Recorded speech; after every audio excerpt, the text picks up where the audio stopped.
All right, जी बिस्मिल्लाहिर्रहमानिर्रहीम अस्सलाम वालेकुम everyone. My name is Yasir Yameen and I welcome you all in this session. आज की क्लास के अंदर हम लोग स्टडी हब के ऊपर वापस आ चुके हैं और स्टडी हब से कुछ और सवाल देखने जा रहे हैं और ये असेस करने जा रहे हैं कि क्या हम सही ट्रैक के ऊपर हैं या सही ट्रैक के ऊपर नहीं है।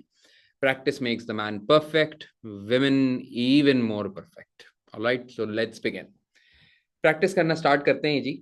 हमारे सामने एक सवाल मौजूद है अर्सिया कंपनी के नाम से and now this is typically an MTQ और एक ओटीक्यू एमटीक्यू टाइप सवाल है। आपके पास एक स्ट्रक्चर्ड केस स्टडी होगा और उस स्ट्रक्चर्ड केस स्टडी से आपके पास 5 सवाल निकलेंगे और वो पांचों के पांचों सवाल हमने आंसर करने हैं। Alright, so let's begin. सबसे पहले अर्सिया कंपनी के अंदर अगर हम देखते हैं तो एग्जामिनर कहता है the following is an extract of Arsia company's balances of property plant and equipment and related government grants at 1 April 20x5। सबसे पहले तो इसको हाईलाइट कर लेते हैं, 1 अप्रैल 20x5 की बात कर रहे हैं। मैं आपकी जगह एग्जाम के अंदर होता तो मैं फौरन के फौरन सबसे पहले रिक्वायरमेंट में जाके देखता कि ईयर एंड क्या दिया हुआ। तो ईयर एंड दिया हुआ है 31 मार्च x6 का। इसका मतलब 1 अप्रैल x5 ईयर स्टार्ट है, साल के पहले दिन का डेटा दिया हुआ है आपको। आप यूं समझ लीजिए कि आपको ट्रायल बैलेंस का डेटा दिया। एग्जामिनर ने आपको cost, accumulated depreciation, carrying amount का डेटा दिया। सबसे पहले आपको देता है property plant and equipment. Property plant and equipment में आपके पास आइटम्स पड़े हैं एट कॉस्ट ऑफ 240,000। उनके ऊपर एक्यूमुलेटेड डेप्रिसिएशन है ऑफ 180,000 और कैरिंग अमाउंट जो बचा कुचा आपके पास है वो है 60,000 का। ये साल के शुरू का बैलेंस दिया हुआ है आपको। एग्जामिनर ने फिर आपको बताया कि हमारे पास कुछ गवर्नमेंट ग्रांट से रिलेटेड नॉन करंट लाइबिलिटीज हैं और कुछ गवर्नमेंट ग्रांट से रिलेटेड करंट लाइबिलिटीज है। नॉन करंट लाइबिलिटीज में गवर्नमेंट ग्रांट की लाइबिलिटी यानी डेफर्ड इनकम यानी डेफर्ड लाइबिलिटी यानी अनअर्न्ड इनकम आपके पास $30,000 की आ रही है और करंट लाइबिलिटी साल के शुरू में बुक्स के अंदर $10,000 की आ रही है। आप सब लोग को याद है ना कि ये करंट पोर्शन और नॉन करंट पोर्शन किस चीज को रिप्रेजेंट करता था। देखिए, हमारी टोटल गवर्नमेंट ग्रांट की जो डेफर्ड इनकम है वो है 40,000। पिछले साल के आखिर में देखो, इस साल के शुरू का बैलेंस है ना, इसका मतलब पिछले साल के आखिर का बैलेंस है। पिछले साल के आखिर में 40,000 का गवर्नमेंट ग्रांट का बैलेंस था, डेफर्ड लाइबिलिटी का बैलेंस था और उसमें से अकाउंटेंट ने 10,000 का करंट पोर्शन क्लासिफाई किया पिछले साल। करंट पोर्शन वो पोर्शन है लाइबिलिटी का जो कि एक साल के अंदर अंदर रियलाइज होने वाला है और नॉन करंट पोर्शन वो पोर्शन है जो कि एक साल के अंदर अंदर रियलाइज नहीं होने वाला है, यानी एक साल से आगे जाने वाला है। तो ये जो 10,000 का पोर्शन गिवन है ये गवर्नमेंट ग्रांट्स का करंट पोर्शन है, ये इस साल रियलाइज होगा और बाकी नॉन करंट पोर्शन है वो आने वाले सालों के अंदर रियलाइज होगा। ठीक है जी, आगे बढ़ते हैं। एग्जामिनर कह रहा है नोट्स। कहता है examiner included in the above figures is an item of plant. कह रहे हैं ऊपर वाली फिगर्स में एक प्लांट शामिल है। खूब समझ लीजिए, ये प्लांट शामिल है। That was disposed of on 1 April x5 for $12,000। साल के पहले दिन इसको डिस्पोज ऑफ कर दिया गया। खूब समझ लीजिए कि अगर साल के पहले दिन किसी आइटम को डिस्पोज ऑफ किया गया होगा तो इसका मतलब उसके ऊपर डेप्रिसिएशन नहीं रिकग्नाइज होगी फॉर द ईयर। अच्छा, हमने इसको डिस्पोज ऑफ किया है 12,000 का, यानी स्क्रैप प्रोसीड्स कह लें, सेल्स प्रोसीड कह लें, डिस्पोजल प्रोसीड्स कह लें। कितनी मिली है हमको? $12,000 की। which had cost $90,000 on 1 April 20x2। पहली अप्रैल 20x2 को हमने ये एसेट खरीदा था $90,000 का, जिसको आज बेच दिया गया है $12,000 का। अच्छा भाई, तो हमने $90,000 का जो एसेट खरीदा था वो 1 अप्रैल x2 को खरीदा था और आज हम खड़े हैं 1 अप्रैल x5 के ऊपर, यानी कितने साल बाद की बात हो रही है? x2 से x3 एक साल, x3 से x4 दूसरा साल, x4 से x5 तीसरा साल, 3 साल बाद की बात कर रहे हैं। एक्सेलेंट दोस्तों। एग्जामिनर कह रहे हैं the plant was being depreciated on a straight line basis over 4 years assuming a residual value of $10,000। इसकी रेजिडुअल वैल्यू कितनी अज्यूम की हुई थी? $10,000 की। ठीक है, अगर मैं मोटा मोटी बात करूं, मोटा मोटी बात करते हैं मैंने एक्सेल फाइल अपने पास खोला हुआ है, आप एक पीस ऑफ पेपर अपने पास रखेंगे एग्जाम में। आपके पास 90,000 डॉलर का एक एसेट था। ठीक हो गया जी, आपके पास 90,000 डॉलर का एक एसेट था जो कि आपने खरीदा था 1 अप्रैल X7 को, सॉरी X2 को। आज आप खड़े हैं 1 अप्रैल X5 के ऊपर, यानी 3 साल गुजर चुके हैं। इसका मतलब 3 सालों की एक्यूमुलेटेड डेप्रिसिएशन आ चुकी होगी। एग्जामिनर ने बोला हुआ था कि जो लाइफ ऑफ द एसेट है वो 4 साल है और इसकी रेजिडुअल वैल्यू 10,000 अज्यूम की जाएगी। स्ट्रेट लाइन बेसिस फॉलो किया जाएगा डेप्रिसिएशन का। इसका मतलब इन्होंने किया ये होगा कि इन्होंने 90,000 कॉस्टली होगी, 10,000 की रेजिडुअल वैल्यू माइनस की होगी, इसको डिवाइड कर दिया होगा 4 से। जब मैं 90,000 माइनस 10,000 डिवाइड बाय 4 करूंगा तो 1 साल की डेप्रिसिएशन आएगी। अब तक गालिबन 3 साल गुजर चुके हैं। इसका मतलब एक्यूमुलेटेड डेप्रिसिएशन आज तक की जो होगी वो होगी 60,000। तो अगर मैं निकालूं net book value as on 1 April X5, तो net book value as on 1 April X5 कितनी होनी चाहिए बेटा? 30,000।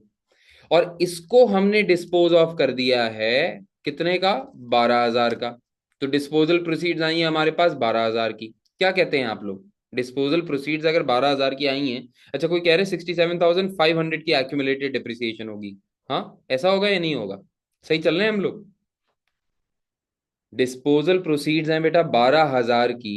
30,000 वाला एसेट हमने 12,000 का बेच दिया, इसका मतलब लॉस ऑन डिस्पोजल हुआ होगा हमको। कितने का? लॉस ऑन डिस्पोजल कितने का हुआ होगा? 18,000 का। डन। मुझे सब लोग बता दो बेटा, कोई प्रॉब्लम की बात तो नहीं है इसके अंदर? ओके की रिपोर्ट है यहाँ तक? सवाल सबको सही समझ में आ रहा है? जल्दी जल्दी करना है हम लोगों ने, वक्त नहीं है हमारे पास। ठीक है भाई, ओके की रिपोर्ट है सबने? Everybody should respond. ठीक है, आगे आए। एग्जामिनर कहता है एन आइटम ऑफ प्लांट, एक प्लांट था, वो एक्वायर किया था हमने 1 जुलाई X5 को with the following cost. We acquired a plant on 1 July X5 with the following cost. 1 July X5 को एक नया प्लांट एक्वायर किया। क्योंकि देखो ये सारा जो डेटा गिवन है ना, ये तो 1 अप्रैल X5 का डेटा है। 1 जुलाई X5 को कोई चीज एक्वायर की है, इसका मतलब ये है कि नया प्लांट एक्वायर किया है। एग्जामिनर कह रहा है इस प्लांट की बेस कॉस्ट है 192,000। इसके अंदर स्पेसिफिकेशंस के मुताबिक मॉडिफिकेशंस कराई गई हैं at the date of acquisition 12,000 की। ट्रांसपोर्ट एंड इंस्टॉलेशन कॉस्ट इसके ऊपर खर्च हुई है 6,000 डॉलर की। मुझे कोई बता सकता है कैपिटलाइजेबल वैल्यू क्या है इस न्यू प्लांट की? What is the capitalisable value of this new plant? Can anybody tell me? और जल्दी जल्दी बताना है। What is the capitalisable value? अच्छा, बहुत सारे बच्चे आंसर क्या दे रहे हैं? बहुत सारे बच्चे आंसर दे रहे हैं 198 की। यानी बेसिकली आप कर क्या रहे हैं? बेस कॉस्ट शामिल कर रहे हैं, ट्रांसपोर्ट एंड इंस्टॉलेशन शामिल कर रहे हैं, modification specified by Arsia company शामिल नहीं कर रहे। दिस इज गलत, दिस इज एब्सोल्युटली गलत। देखिए बेटा, बेस कॉस्ट आपकी है कितनी? 192 की। ये जो मॉडिफिकेशन स्पेसिफाई हमने की है ना, ये मॉडिफिकेशंस कोई रिपेयर नहीं है, ये मॉडिफिकेशन कोई ओवरहॉल नहीं है। ये मॉडिफिकेशंस हमने स्पेसिफाई की हैं एट द एक्विजिशन डेट। यानी जाहिर सी बात है भाई, हमारे मुताबिक भाई उस कंडीशन में लाने के लिए which was intended by Arsia company, which was intended by the management, ये मॉडिफिकेशन जरूरी होंगी ना। एग्जामिनर ने कहीं ही नहीं बोला हुआ कि ये रिपेयर्स है, ये जनरल रिपेयर्स हैं, या ये कोई नॉन कैपिटलाइजेबल कॉस्ट होनी चाहिए, कुछ भी नहीं है। तो this is at the acquisition date. मिसाल के तौर पे हमें प्लेटफॉर्म बनवाना पड़ा होगा, मिसाल के तौर पे हो सकता है हमें साइज या पैकिंग इक्विपमेंट की प्लांट की थोड़ी सी छिड़वानी पड़ी हो ताकि वो हमारी फैक्ट्री के अंदर फिट हो जाए। हो सकता है हमने हमने इसको डिसअसेंबल मंगवाया हो और फिर इसको असेंबल करने के लिए छोटा मोटा कुछ मॉडिफिकेशन करना पड़ा हो। करना पड़ता है नहीं करना पड़ता? यार आप अपने घर में एसी लगवाएं, तो एसी लगवाने के लिए कभी कभार आपको पाइप या कोई आउटर या कोई ऐसी चीज थोड़ी बहुत मॉडिफाई करनी पड़ती है ताकि आपकी जगह पे वो फिट एंड इंस्टॉल हो सके। तो ये वो मॉडिफिकेशंस हैं which are incurred at the acquisition date. तो कतई तौर पे आप ये नहीं कह सकते कि इसको जो है कैपिटलाइज नहीं करवाना था। तो 192 plus 12 plus transport and installation पे तो सबका कंसेंसस है कि कैपिटलाइज होना ही होना था। तो इसका मतलब टोटल कॉस्ट 210 होनी चाहिए। कंफर्म करें जरा।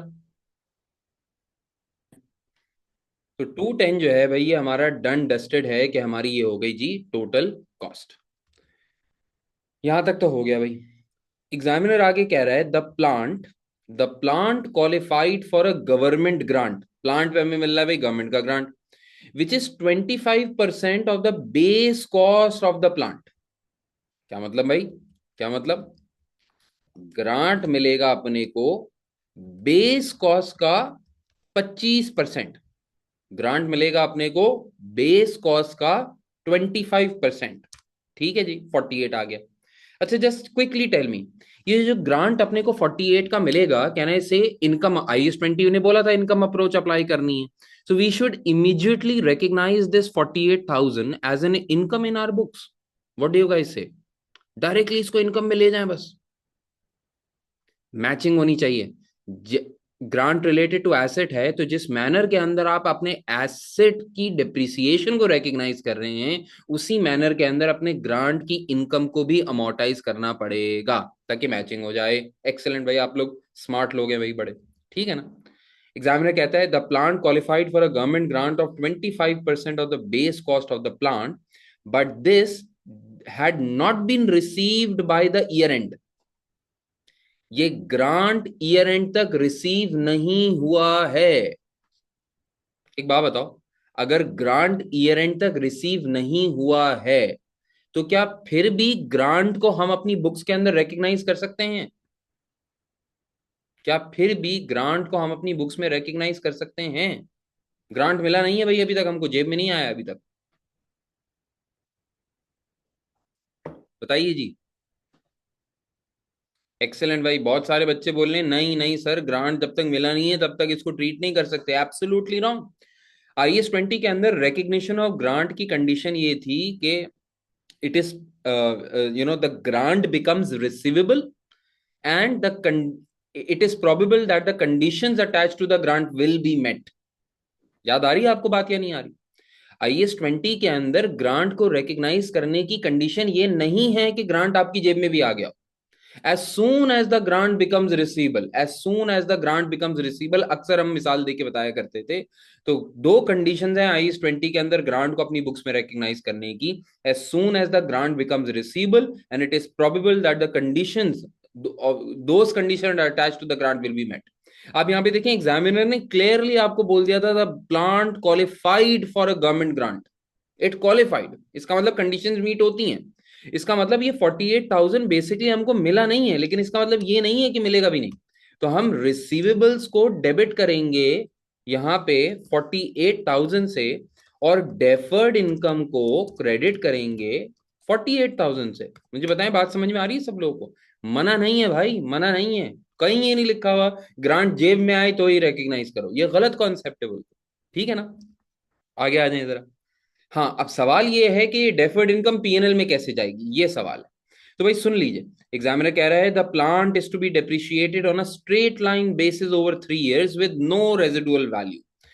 All other plant is depreciated by 15% per annum on cost. तो भाई ये जो प्लांट हमने नया प्लांट खरीदा है, ये 3 साल के ऊपर डेप्रिशिएट होना है। और खूब समझ लीजिए मेरे बच्चों इस बात को, depreciation is calculated on a time apportioned basis. Sir ये वाली बात आपने क्यों पढ़ाई के लिखा हुआ है कि depreciation is calculated on a time apportioned basis? Sir आपने ऐसा क्यों बोला? तो भाई जरा सोचो ना, ये जो प्लांट हमने खरीदा है, ये 1 जुलाई 20X5 को खरीदा है। मानते हैं आप इस बात को? हमारा ईयर स्टार्ट हो रहा था 1 अप्रैल X5 को, यानी अप्रैल गया, मई गया, जून गया, 1 जुलाई X5 को हमने ये एसेट खरीदा। 3 साल में डेप्रिशिएट होना है।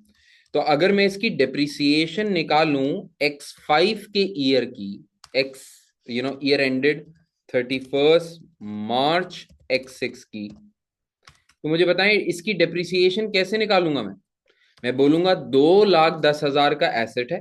हाँ, इसको जरा थाउजेंड्स में कर लेते हैं भाई, अजीब सा लगता है बिल्कुल।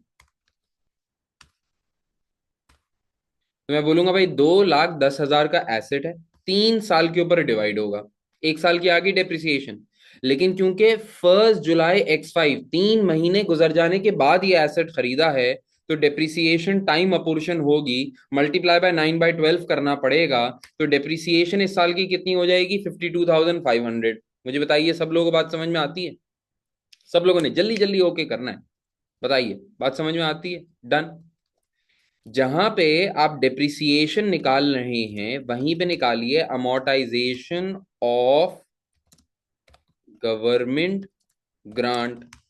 अमोर्टाइजेशन ऑफ गवर्नमेंट ग्रांट भी कैलकुलेट कर लें भाई। 48,000 का ग्रांट है, and this grant shall be realised in income in the same manner in which your asset is going to be depreciated. आपका एसेट डिप्रिशिएट हो रहा है 3 साल के ऊपर, तो ये ग्रांट भी किस तरह अमोर्टाइज होगी? ये भी 3 साल के ऊपर अमोर्टाइज होगी। सही किया है मैंने? बस डिवाइड बाय 3 कर दूं, काफी है। Multiply by 9 divide by 12। Sir prorate करना जरूरी है। गुड। तो सर अगर प्रोरेट करेंगे तो अमोर्टाइजेशन ऑफ गवर्नमेंट ग्रांट कितनी आ जाएगी? 12,000 की आ जाएगी। क्लियर? तो इस साल का जो एक्सपेंस बनेगा वो 52,500 बनेगा। इस साल की जो इनकम बनेगी वो 12,000 बनेगी। अगर कोई मुझसे पूछे बैलेंस शीट में क्या रह जाएगा, तो मैं आपसे पूछता हूं carrying value as at 31 March X6, तो कितनी होगी? 2,10,000 माइनस 52,500, 157,500 का आपका एसेट बच जाएगा, ये वाला। और ये जो ग्रांट आपको मिला है इससे रिलेटेड आपके पास कितना बच जाएगा?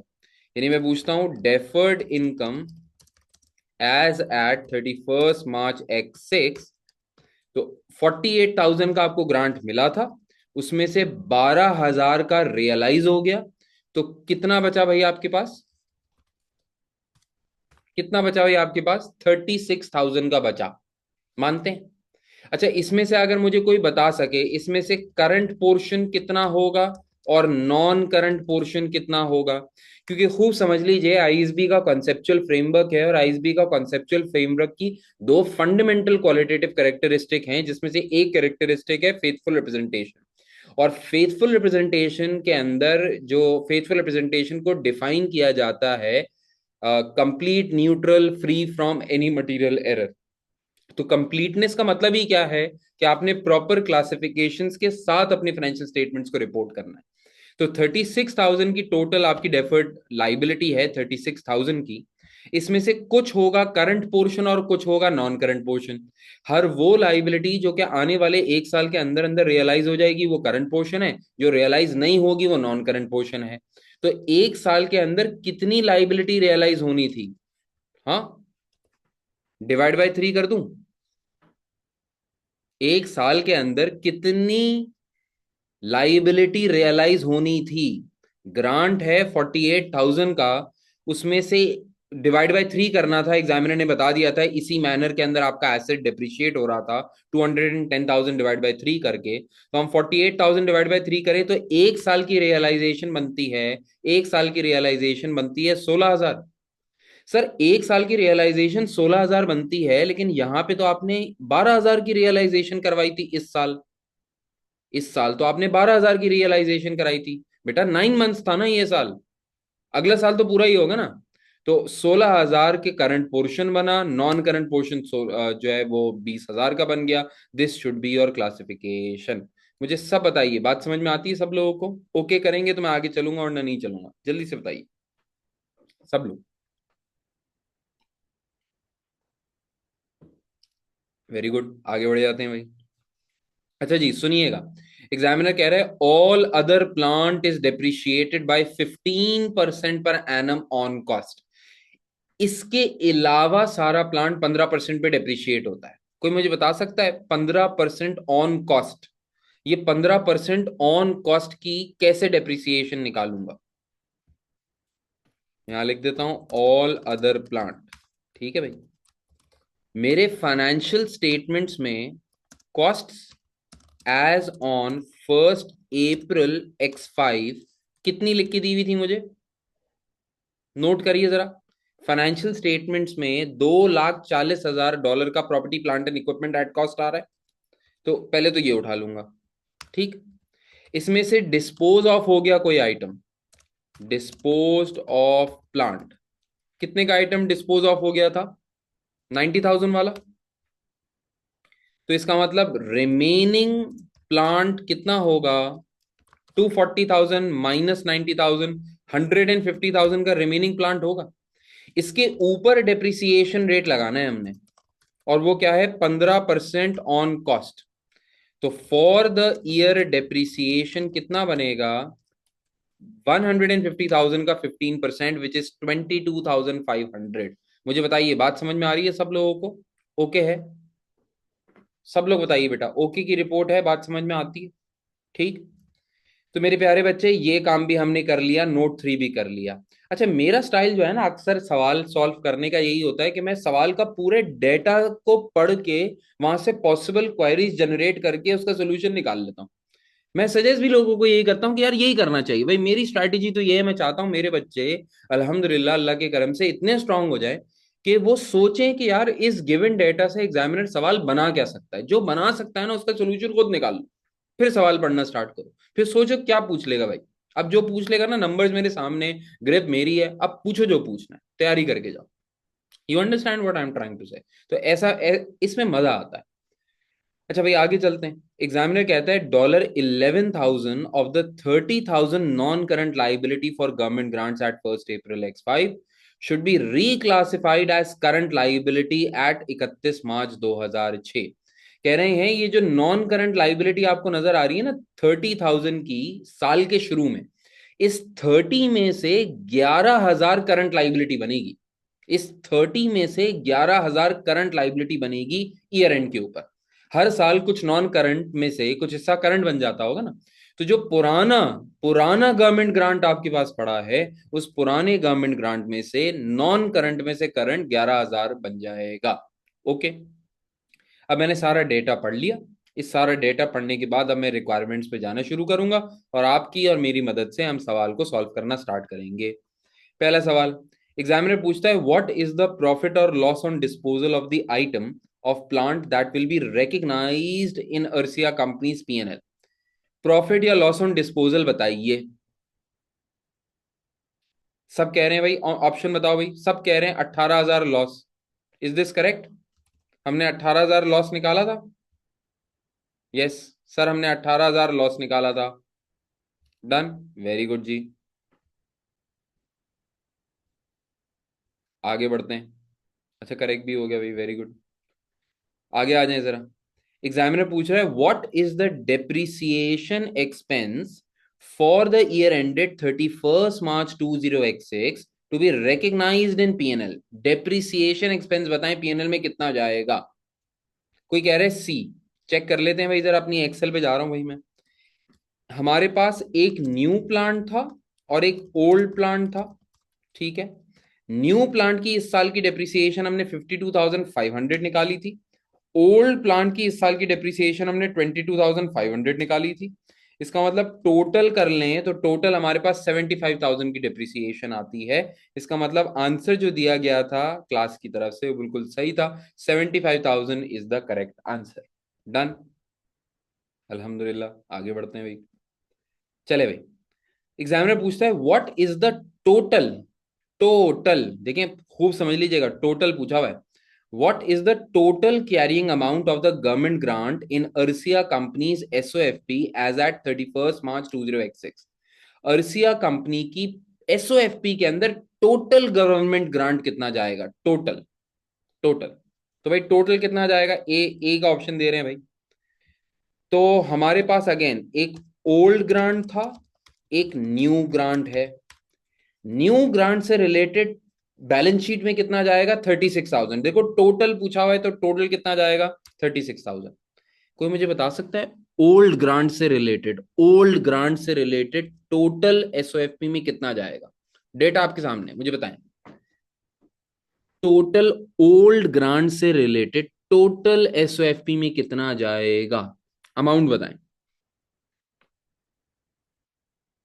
जल्दी से बताइए बेटा। सामने लिखा हुआ है, सामने लिखा हुआ है। वेरी गुड हाफिज अहसन साहब, आप गलत कह रहे हैं। आप कह रहे हैं 19,000, नहीं बेटा। Total 11,000 of the 30,000 non current liability will be classified as current liability, लेकिन टोटल लाइबिलिटी तो 30,000 ही है ना भाई। कुछ करंट है, कुछ नॉन करंट है, लेकिन है तो टोटल लाइबिलिटी ना। तो देखो पुराना ग्रांट था 40,000 का, इस 40,000 में से 10,000 इस साल इनकम में अमोर्टाइज हो गया होगा, और जो नॉन करंट में 30 पड़ा हुआ था वो रह गया होगा ईयर एंड तक भी, जिसमें से कुछ करंट बनेगा कुछ नॉन करंट बनेगा। तो याद रखिए बैलेंस शीट में 30,000 आपके पास पड़ा रह गया होगा। हाँ, तो ओल्ड ग्रांट से एसोसिएटेड 30,000 का फिर भी डेफर्ड इनकम आपकी बुक्स में रही होगी। टोटल आपका आंसर आना चाहिए 66,000 का। ओके की report. So your answer should be A. A should be the correct answer. अल्हम्दुलिल्लाह, आगे बढ़ जाते हैं भाई। नोट 4 पे आ जाइए। एग्जामिनर का सवाल भाई, which of the following assets, सुनिएगा, which of the following assets would never never ever qualify for capitalisation of borrowing cost under IS 23। चारों में से बढ़ के बता दें कौन सा कभी भी IS 23 के अंदर क्वालिफाइंग एसेट नहीं बन पाएगा।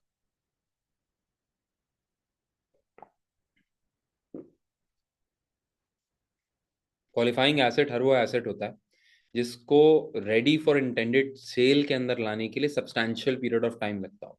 Intangible assets, manufacturing plant, power generation facilities qualifying asset हो सकते हैं अगर वो कंडीशन को मीट करते हैं तो।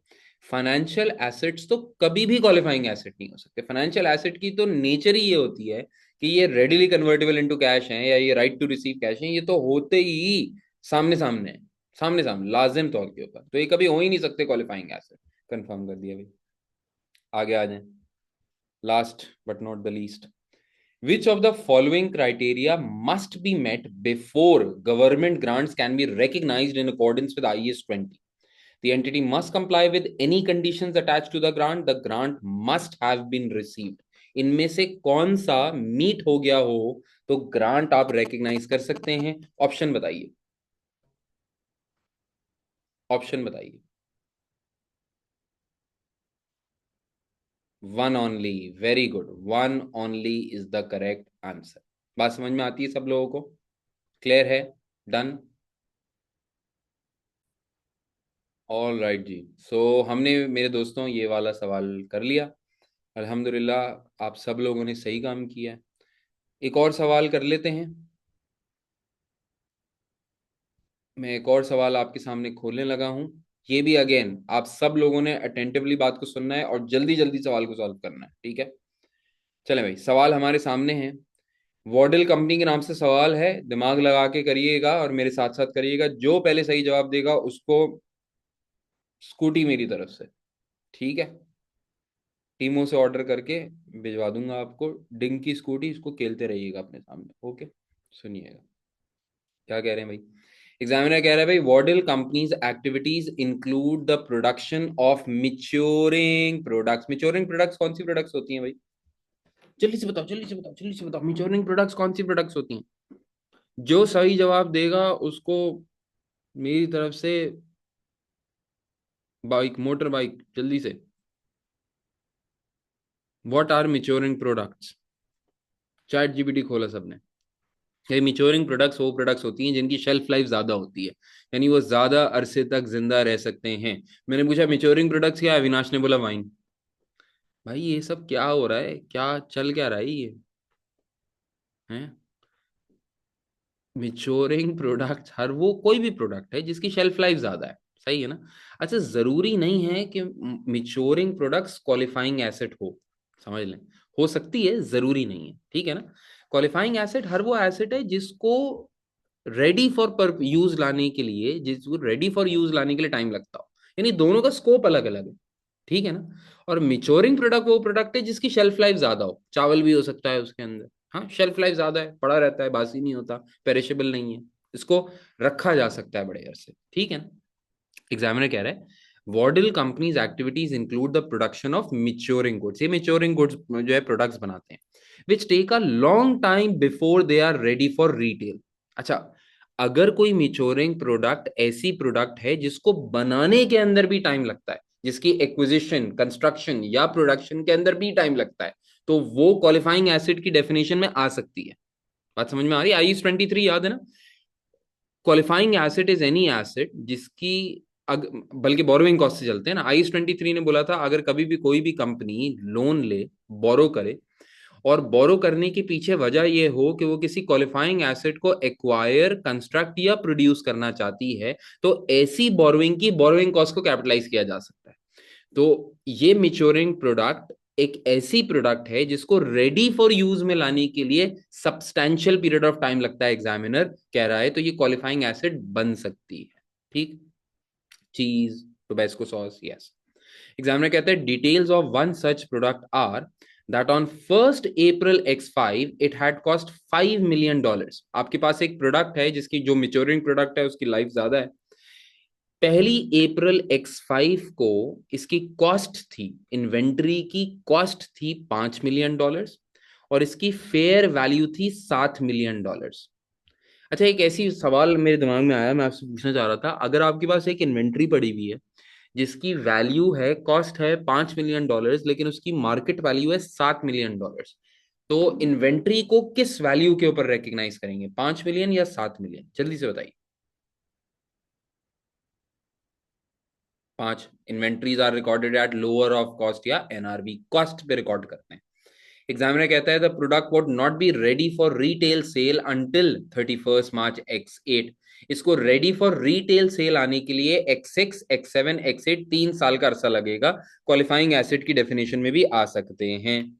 एग्जामिनर कह रहा है ऑन 1st April X5 यानी आज, Wardle company entered into an agreement to sell this product to Easy Finance for $6 million।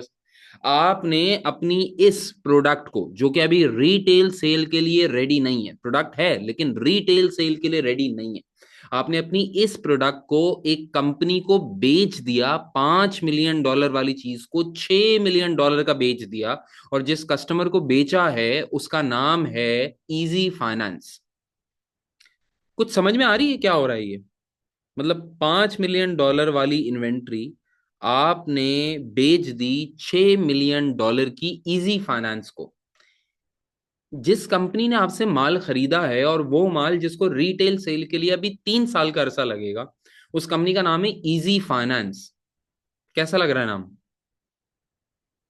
Yes, लग रहा है ना? समझ गया ना बात को? कोलैटरलाइज लोन ट्रांजैक्शन की बात कर रहे हैं भाई ये। अभी पता लग जाएगा, सब्सटेंस पे चलेंगे भाई हम। हाँ, एग्जामिनर कह रहे हैं the agreement gave Wardle company the right to purchase the product at any point in time up to 31 March X8 at a fixed price of 7986000। Easy Finance ने आपको बोला यार देखो तुम मुझे भेज दो, कोई टेंशन की बात नहीं है, लेकिन अगर देख तेरे को वापस चाहिए हो ना, कोई टेंशन नहीं है, अगले 3 साल के अंदर तेरे को जब भी चाहिए हो ना मेरे से ले जाइए, लेकिन जब तू मुझसे वापस वापस खरीदेगा ना, तो मैं तेरे को बेचूंगा ये 7986000 का। एट विच डेट, 3 साल के बाद तक तू खरीद सकता है, और उस दिन इस प्रोडक्ट की रिटेल मार्केट हो चुकी होगी $10 million। अगर एक चीज की रिटेल मार्केट, कॉमन सेंस की बात है यार, मैं कहता हूँ छोड़ो IFRS को, अगर कॉमन सेंस की बात है, अगर एक चीज की 3 साल के बाद मुझे पड़ सकती है वो चीज 7986000 की, और खरीदूंगा मैं, खरीद होगी मेरी 7986000 की, और मैं उसको बेच सकता हूँ $10 million का, तो क्या मैं 3 साल बाद वो खरीदूंगा या नहीं खरीदूंगा? कॉमन सेंस सोचो। कौन अल्लाह का बंदा होगा जो कह रहा होगा यार एक चीज जिसपे मेरे को 2 मिलियन से ऊपर का प्रॉफिट हो सकता है वो मैं नहीं खरीदूं वापस 79860, ये सब खरीदेंगे यार। एग्जामिनर कह रहे थे the compound interest Wardle company would have to pay on 3 year loan of $6 million would be, पहले साल आपका कंपाउंड हो रहा होगा 600, दूसरे साल आपका कंपाउंड हो रहा होगा 660, तीसरे साल आपका कंपाउंड हो रहा होगा 726। ये बेसिकली है क्या, मैं आपको बताता हूँ। ये है कुछ भी नहीं। आप अपना कैलकुलेटर उठाएं, कैलकुलेटर उठाएं भाई अपना। आपने सामने वाले को 6,000, आपने सामने वाले को 6 मिलियन या 6,000 की इन्वेंट्री बेची है ना, वो आपसे कह रहे हैं 3 साल में मुझसे ये वापस खरीद लो 7986000 की। ये कैसे बनाया 7986000? आप 6,000 में 600 ऐड करें जो कि 10% बनता है, तो पहले साल का इसने अपना ये प्रॉफिट रखा, दूसरे साल कह रहा है 660 का प्रॉफिट मांगता हूं मैं, तीसरे साल कह रहा है 726 का प्रॉफिट मांगता हूं मैं। तो 3 साल में अगर आप टोटल कर लें तो 7986000 की वैल्यू बनती है। ये 7986000 की वैल्यू वो वाली वैल्यू है जो कि वो आपसे बोल रहा है कि मैं तुमसे आज ये गुड 6 मिलियन की खरीद रहा हूं, वापस बेचूंगा तो 7986000 की बेचूंगा। यानी मोटा मोटी अगर अपने सिंपल समझे 10% का इंटरेस्ट चार्ज कर रहा है साल का, है भाई। 10% का कंपाउंडिंग बेसिस के ऊपर 10% का प्रॉफिट नहीं, इंटरेस्ट सूद चार्ज कर रहा है मुझसे हर साल का। बात समझ में आती है नहीं आती है? यानी खुला खुला बोलो भाई, सिंपल सॉफ्ट खुशबू बोलो, क्या ये ट्रांजैक्शन एक कोलैटरलाइज्ड लोन ट्रांजैक्शन है या नहीं है? This interest is equivalent to the return required by Easy Finance. ये पक्का पक्का कोलैटरलाइज्ड लोन ट्रांजैक्शन है। यानी सब्सटेंस ओवर फॉर्म, याद रखना अकाउंटिंग के अंदर हमेशा फॉलो करते हैं substance over form. The reality, the economic reality of this transaction is कि हमने अपनी मिच्योरिंग गुड्स उनके पास एज अ लोन रखाई है, और उनसे $6 मिलियन की सेल्स ट्रांजैक्शन नहीं की है, बल्कि उनसे एक हमने लोन ट्रांजैक्शन की है। हमने उनसे $6 मिलियन का लोन लिया है और वो 3 साल में 10% के इंटरेस्ट के ऊपर हमें वापस करना है। इन्वेंट्री डी रेकग्नाइज नहीं होनी चाहिए, सेल्स रेकग्नाइज नहीं होनी चाहिए, हमको उल्टा इसको एज अ लोन ट्रीट करना चाहिए है। मुझे बताएं, सब लोग अग्री करते हैं इस बात से या नहीं करते? क्विकली जवाब दे, यस या नो, बोलो हाँ कि ना। सारे मिलके बोलो हाँ कि ना। भाई हाँ। तो चलो भाई, फिर अगर आपको इतनी समझ में आती है, आप बहुत पढ़े लिखे हो गए, तो जवाब दे दीजिए फिर मुझे। एग्जामिनर कह रहे हैं जी, based on the substance of the transaction what will be the outstanding liability at the end of year 2। Substance over form को फॉलो करिए और बताइए आउटस्टैंडिंग लाइबिलिटी साल के 2 साल के आखिर में क्या होगी। बिल्कुल मैं मेवन बन जाऊं ना, सिंपल कैलकुलेटर का सवाल है। 7986 - 726, में मेवन नहीं हूं बाय द वे, लेकिन ऐसे ही बता रहा हूँ आपको। कैलकुलेटर चलता है ना ऐसे ही, मतलब हिसाब किताब। सब लोग भाई, सी ऑप्शन। डन। ओके की report. Done, this is the correct option. मैंने कैसे निकाला 7260? सिंपल है भाई। आपकी लाइबिलिटी, पहली लाइबिलिटी लोन लाइबिलिटी ट्रीट होगी 6,000 की। 2 साल तक आपका इंटरेस्ट अक्रू होता रहेगा, कंपाउंड होगा। तो 600 और 660 ऐड कर लीजिए अपने 6,000 के नंबर में, 7260 बन जाता है। बिल्कुल कॉमन सेंस की बात है। ठीक है भाई, आगे बढ़े जाते हैं। चलें भाई, बताइए। If Wardle company accounted for this transaction in the legal form, what finance cost would be recognized in P&L in year 3? तीसरे साल में कितना इंटरेस्ट रिकग्नाइज होगा अगर इस ट्रांजैक्शन को हम लीगल फॉर्म के ऊपर ट्रीट करें? लीगल फॉर्म के ऊपर ट्रीट करें तो तीसरे साल का इंटरेस्ट बताओ, जल्दी से बताना भाई। जो सही बताएगा उसको एक यूरोप का टूर, उसके अपने खर्चे पे। जल्दी से बताओ, सबने बताना है बेटा। जो गलत बताएगा उसको मतलब जो सही बताने वाले को ऑस्कर थोड़ी मिल जाएगा। कुछ भी बताओ यार, बोलो 01986726796, जो बोलो यार, जो बोलोगे वो कर दूंगा भाई। अगर इस ट्रांजैक्शन को उसकी लीगल फॉर्म पे ट्रीट किया जाए, लीगल फॉर्म क्या है? सेल। तो फिर तीसरे साल में इंटरेस्ट कितना रिकग्नाइज होगा?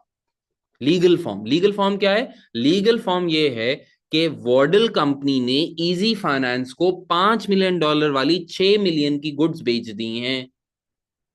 तो अगर लीगल फॉर्म में ट्रीट किया जाए तो तीसरे साल का इंटरेस्ट एक्सपेंस कितना होगा? The answer is 0। अगर लीगल फॉर्म में ट्रीट किया जाए तो ये सेल्स ट्रांजैक्शन है। हाँ, क्योंकि अग्रीमेंट तो यही हुआ है ना, Wardle company entered into an agreement to sell this product to Easy Finance. तो अगर हम सब्सटेंस ओवर फॉर्म ना देखें, अगर हम सब्सटेंस ओवर फॉर्म ना देखें तो लीगल फॉर्म में तो ये एक सेल्स ट्रांजैक्शन होगी। और अगर ये सेल्स ट्रांजैक्शन होगी तो सेल्स ट्रांजैक्शन पे कौन सा इंटरेस्ट होता है? ये तो सिंपल सेलिंग और बाइंग ट्रांजैक्शन होगी लीगल फॉर्म में। आज मैंने बेचा, 3 साल बाद जाके खरीद लूंगा। कौन होता है कोई मुझे मना करने वाला कि यार मैं आज बेचूं नहीं, कल खरीदूं नहीं? कौन मना कर सकता है मुझे? लॉ की नजर में तो कोई मसला नहीं है ना। लेकिन लॉ की नजर से अकाउंटिंग होती नहीं है, अकाउंटिंग होती है इकोनॉमिक रियलिटी की नजर से, ताकि शेयर होल्डर को सच्चाई ऑफ द ट्रांजैक्शन पता चले। वो सिर्फ लीगल फॉर्म पे ये ना समझे कि आज हमने कुछ गुड सेल कर दिए। बात समझ में आ रही है? क्लियर? तो भाई आंसर है जीरो। जीरो। आगे आ जाए जरा। क्लियर हो गया बात भाई? बहुत इजी सवाल था वैसे ये। आ जाए भाई जरा।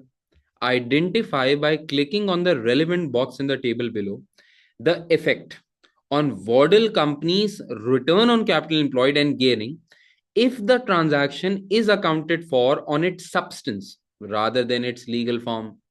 अगर ट्रांजैक्शन को उसके सब्सटेंस पे ट्रीट किया जाता है, सब्सटेंस क्या है कि ये एक लोन ट्रांजैक्शन है, ये सेल्स ट्रांजैक्शन नहीं है। तो अगर इस ट्रांजैक्शन को अपने सब्सटेंस के ऊपर ट्रीट किया जाता है, लोन की तरह दिखाया जाता है, तो क्या फर्क पड़ेगा रोस के ऊपर और गेयरिंग के ऊपर? पहले आप मुझे बताएं गेयरिंग के ऊपर क्या फर्क पड़ेगा। गेयरिंग, गेयरिंग का मतलब होता है आपके टोटल कैपिटल स्ट्रक्चर में उधारी कितनी है, डेट कितना है, तो डेट बढ़ेगा गिरेगा? कॉमन सेंस यार। सर लाइबिलिटी रिकॉर्ड करेंगे तो गेयरिंग बढ़ेगी। अच्छा अगर गेयरिंग बढ़ेगी तो क्या रिटर्न ऑन कैपिटल एम्प्लॉयड, रोज का फॉर्मूला होता है PBIT divided by capital employed, और कैपिटल एम्प्लॉयड का फॉर्मूला एक ये भी होता है equity plus long term debt. तो अगर आपका लॉन्ग टर्म डेट बढ़ रहा होगा तो डिनोमिनेटर बढ़ेगा, डिनोमिनेटर बढ़ेगा तो रोज क्या हो जाएगा, गिर जाएगा। कॉमन सेंस की बात है। ऊपर से अगर आप सब्सटेंस के ऊपर इसको रिकॉर्ड करेंगे तो फाइनेंस कॉस्ट भी आएगी, फाइनेंस कॉस्ट आएगी तो पीबीआईटी भी गिरेगा। यानी न्यूमरेटर गिर रहा होगा, डिनोमिनेटर बढ़ रहा होगा, तो अल्टीमेटली लोअर ने क्या होना, रोस ने क्या होना है, लोअर होना है भाई। क्लियर? आगे आ जाए। अच्छा भैया। अच्छा भाई ये जल्दी से बताएं। What is the carrying amount of the inventory in Wardle company statement on financial position as at 31 March 20x7। Wardle company की स्टेटमेंट ऑफ फाइनेंशियल पोजीशन के अंदर X7 के अंदर, याद रखिएगा ये साल कौन सा चल रहा था, हम थे X5 में। तो यानी X6 गुजर गया, X7 गुजर गया, 2 साल बाद पूछ रहे हैं आपकी इन्वेंट्री की वैल्यू कितनी होगी। तो मुझे बताए, जो बच्चा सही बताएगा उसको स्विट्जरलैंड का एक ट्रिप मिलेगा, और उसको जो है वो उसकी एक मीटिंग कराऊंगा मैं शाहरुख खान से। अरे देख लूंगी मैं, मेरा भी सही आ रहा है नहीं आ रहा। जी बताइए।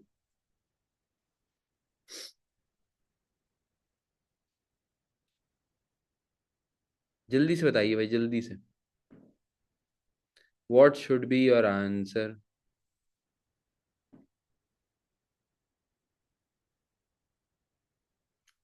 एक आंसर आया है अभी तो।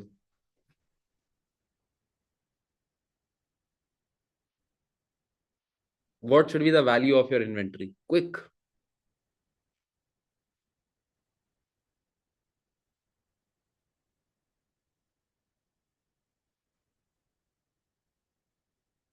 नहीं पता? बड़ा ही सिंपल है जी। ये देखें, ये बात तो क्लियर है कि inventory should be recognise at lower of cost या एनआरबी। आपकी इन्वेंट्री की कॉस्ट थी 5 मिलियन, ठीक है ना? ओके। 5 मिलियन आपकी इन्वेंट्री की इनिशियल कॉस्ट थी, और सब लोगों ने मुझे बोला था कि सर ये मिच्योरिंग प्रोडक्ट है, ये क्वालिफाइंग एसेट बनेगा, ये मिच्योरिंग प्रोडक्ट है, क्वालिफाइंग एसेट बनेगा, it will take a long time before they are ready for retail. तो IS 23 भी बीच में आ गया ना। IS 23 कहता है कि अगर किसी एंटिटी ने बोरो किया, और बोरो करने के पीछे वजह ये थी कि वो एक्वायर, कंस्ट्रक्ट या प्रोड्यूस करना चाहते हैं किसी क्वालिफाइंग एसेट को, तो ऐसी बोरोइंग कॉस्ट कैपिटलाइज हो सकती है। अब 2 साल तक आप बोरोइंग कॉस्ट दे रहे होंगे 6 लाख की और 660 की। हाँ, 600,000 एंड 660,000। तो क्या ये बोरोइंग कॉस्ट कैपिटलाइज नहीं होगी? क्या ये बोरोइंग कॉस्ट कैपिटलाइज नहीं होगी? तो 6260,000 should be the value of your inventory after 2 years। Simple है भाई। 6260,000 should be the value of your inventory. मुझे बताइए बात समझ में आती? अच्छा मैंने थाउजेंड एक्स्ट्रा लगा दिए, वैसे ये थाउजेंड नहीं लगाने थे, करेक्ट आंसर कह रहे हैं 6260 है। बताइए भाई। अच्छा वैसे टेक्निकली ना स्टडी हब ने देखो कहीं मेंशन नहीं किया, टेक्निकली स्पीकिंग है, मतलब कि यहाँ पे डॉलर थाउजेंड में आंसर करना चाहिए था, तो अगर डॉलर थाउजेंड लिख देते तो मैं थाउजेंड में आंसर दे देता। मुझे बताइए बात समझ में आती है सब लोगों को? जल्दी से बताइए जल्दी से, ओके की रिपोर्ट है या नहीं? सारे मिलके बोलो भाई हाँ कि ना। अच्छा भाई चलें, वेरी गुड जी, आ जाए। क्वेश्चन 5। अच्छा, कह रहे हैं Wardle company has received a request from a customer to buy 1,000 units of MGA. The customer has asked Wardle company to hold the product and also to be billed for the sale. आपका customer आपसे कह रहा है कि यार बात सुनो, मुझे चाहिए ना 1,000 यूनिट्स ऑफ MG चाहिए, और इसको एक काम ये करो, तुम जो है ना बना के अपने पास ही रख लो। तुम एक काम मेरा ये करो यार, मेरे पास इतनी जगह नहीं होती ना यार, तुम एक काम करो, बनाओ और अपने पास ही रख लो। अच्छा भाई, which of the following criteria must be met before Waddle company can recognize revenue in respect of this bill and hold transaction? We have studied about it. Bill and hold transactions हर वो transaction होती हैं जिसके अंदर आपका customer आपको ये बोलता है कि यार चीज बनाओ लेकिन रखो अपने पास, चीज बनाओ और रखो अपने पास। बात समझ में आती नहीं आती? बिल एंड होल्ड, ठीक है। इस सिनेरियो के अंदर IFRS 15 ये जरूर कहता है कि एंटिटी को ये चाहिए कि अगर होल्डिंग एक major portion of the transaction है तो वो अपनी प्राइस को, अपनी ट्रांजैक्शन प्राइस को दो हिस्सों में तोड़े। गुड्स से रिलेटेड रेवेन्यू पहले रिकग्नाइज हो सकता है, लेकिन वो पैसा जो कि आप कस्टमर को चार्ज कर रहे हैं क्योंकि आप उसकी इन्वेंट्री को होल्ड कर रहे हैं, भाई आपकी भी होल्डिंग कॉस्ट आती होगी ना यार, भाई इन्वेंट्री को रखने की भी एक कॉस्ट है, वो होल्डिंग कॉस्ट है। तो अगर आपकी होल्डिंग कॉस्ट आ रही है और वो आप कस्टमर से चार्ज कर रहे हैं तो होल्डिंग से related revenue point over time recognise होगा, है भाई। अब एग्जामिनर पूछ रहा है, हम ये चाहते हैं कि हम रेवेन्यू रिकग्नाइज करें, इन दो में से कौन सी कंडीशन है जो कि मीट हो जानी चाहिए ताकि हम रेवेन्यू रिकग्नाइज कर लें? Which of the following criteria must be met before Wardle company can recognise revenue? तो Wardle company plans to manufacture the product 2 weeks before delivery is due to the customer, या the customer has requested the goods to be held until they are ready to take delivery। इन दोनों में से कौन सा criteria meet हो जाए तो revenue recognition possible है?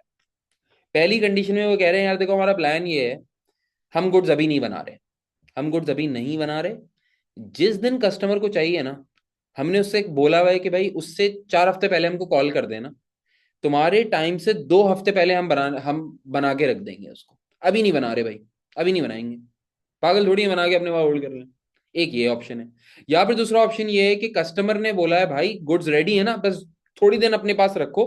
मेरा मैं मिसाल के तौर पे भाई, मेरी जो फैक्ट्री है वो चाइना बॉर्डर के पास है, मैं वहां से गाड़ी भेज रहा हूँ तुम्हारी तरफ, संभाल के रखो, बस गाड़ी आती है तुमसे लेके जाती है सामान, है ये वाला चक्कर है।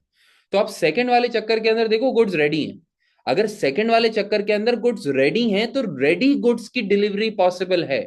हमने अपनी परफॉर्मेंस ऑब्लिगेशन सेटिस्फाई कर दी, कस्टमर कह रहा है मुझे होल्ड करके दे दो, तो सेकंड ऑप्शन के अंदर तो रेवेन्यू रिकग्नाइज हो सकता है। फर्स्ट ऑप्शन में तो गुड्स हमने बनाई नहीं, तो जब गुड्स बनाई नहीं तो रेवेन्यू कैसे रिकग्नाइज कर सकते हैं? उसका मैचिंग ही नहीं होगी ना, कोई कॉस्ट अभी इनकर ही नहीं की, रेवेन्यू बोलने रिकग्नाइज कर लो, वन हो ही नहीं सकता। इसका मतलब ऑप्शन सिर्फ हो सकता है 2। ओके की रिपोर्ट कंफर्म करके चेक करते हैं, बिल्कुल ऐसा ही कह रहे हैं। The goods must already be in inventory and place to one side ready for delivery to the customer. If they have not been manufacture a bill and hold transaction can not be recognised. पहले वाले case में तो उसने manufacture की ही नहीं, कह रहा था मैन्युफैक्चर करेंगे, करेंगे के ऊपर तो कुछ हो ही नहीं सकता। बात समझ में आती है सब लोगों को? सब लोग जरा मुझे बताइए, और सब लोगों को देखिए लिख के बताना चाहिए कि क्या आपको इस सेशन से कोई फायदा हुआ या नहीं हुआ, बताइए जी। बताना जरूरी है, देखें जब तक आप बताएंगे नहीं ना तो मुझे पता कैसे चलेगा कि यार ये काम करने का है या ये काम नहीं करने का है। आप नहीं बताएंगे मैं नहीं करूंगा ये काम, फिर आप चलें जैसे चल रहे हैं वैसे चलते रहे।